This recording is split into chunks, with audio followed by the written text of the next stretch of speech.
Hi అండి, అందరు నమస్కారం. నా పేరు కదండి. ఇప్పుడు మనం మాట్లాడుతున్నాం కార్తీక్ దీపం 2 సీరియల్ ఎపిసోడ్ రివ్యూ గురించి అయితే మాట్లాడుతున్నాం.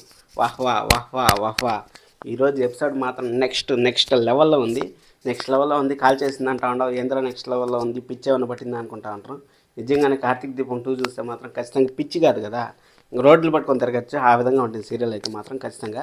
ఎందుకంటే నేను కార్తీక్ దీపంని ఎంత పాజిటివ్గా చెప్దాం అనుకున్నా కానీ నా మెదడులో నుంచి నెగిటివ్ వైబ్సే వస్తున్నాయి. జోష్న పెళ్ళి అక్కడ జోష్నాని గన్ను పెట్టి చంపేస్తా అన్నా కానీ నువ్వే నా నిశ్చితార్థం జరగొట్టావు, నువ్వే నా పాపం దూరం చేసావు, నువ్వే నన్ను ఇది చేసావు.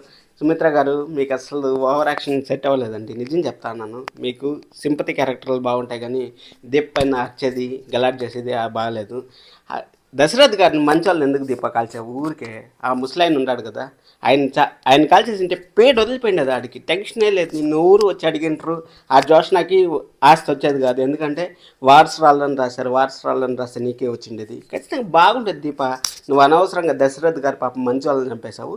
ఆ మంచి వాళ్ళని చంపేయడానికి కారణం ఏమి చంపలేదు. ఆ దశరథ్ గారు బతుకుతారులేండి, నేను టెన్షన్ పడద్దండి.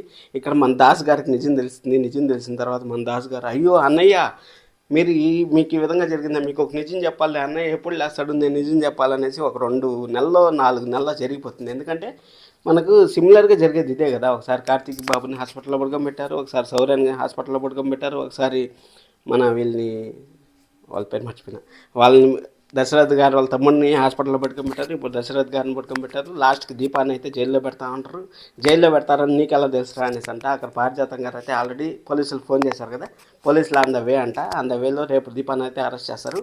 అక్కడ కార్తీక్ అయితే 4 చెమటలు పడతాయి, ఖచ్చితంగా పడతాయి. ఎందుకంటే అక్కడ కార్తీక్ చెప్పకుండా దీపాన్ని ఓన్ డెసిషన్స్ అంతా తీసుకునేసి, కాంచనా గారు నువ్వేం చేసినా నా పైన ఒట్టు తల్లి అనేసి వీళ్ళ దగ్గర అయితే ఒట్టేపించుకుంది.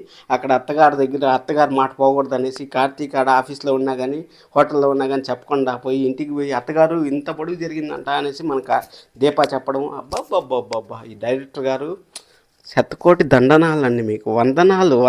అసలు ఏం చెప్పినా తక్కువే. అసలు పెళ్ళి మ్యాటర్ తప్పించి ఇంకేముంది ఆ సీరియల్లో?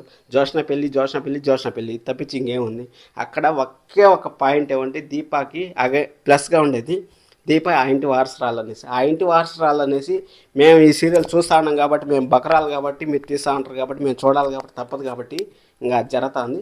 చూడద్దాం ఇంకా ఎన్ని రోజులు, మీరు 6 నెలలుగా సార్, సంవత్సరం అయినా పెట్టండి, మేమైతే చూస్తాం. ఎందుకంటే మాకు ఎక్కేసింది కార్తీక ఆరనీకు మా దీపం, కార్తీక దీపం అనేది మాకు ఎక్కేసింది సార్. ఎక్కేసిన తర్వాత అది ఎలాగైనా సరే తెల్లారితో హాట్స్టార్లోనో లేకపోతే సాయంకాలం టీవీలోనో మేము ఖచ్చితంగా చూడాల్సిందే. ఆ దీపాన్ని జైల్లో పెట్టని, దీప మర్డర్ చేయని, ఎవరన్నా పొచ్చేయని కూడా ఆ జోష్న కన్నీటి ఏర్పులు అయితే చూడాల్సిందే. జోష్న ప్లాన్ కూడా చెప్తాను. జోష్న ప్లాన్ వాళ్ళ నాన్న చంపేస్తే, వాళ్ళ నాన్నకి నిజం తెలుసు కాబట్టి వాళ్ళ నాన్న చంపేస్తే నా పెళ్ళికి అడ్డు లేకుండా పొడుస్తాడు అనేసి వాళ్ళ నాన్న గురించి కూడా ప్లాన్ చేసింది. ఇది అండి రేపు ఎపిసోడ్లో మనం నెగిటివ్ విషయం మాత్రం వస్తా అంటే కార్తీక్ దీపం ఎవరినో చూస్తా అంటే మీరైతే సబ్స్క్రైబ్ చేసుకుని మరిన్ని మాట్లాడుకుంటాం. Thank you so much.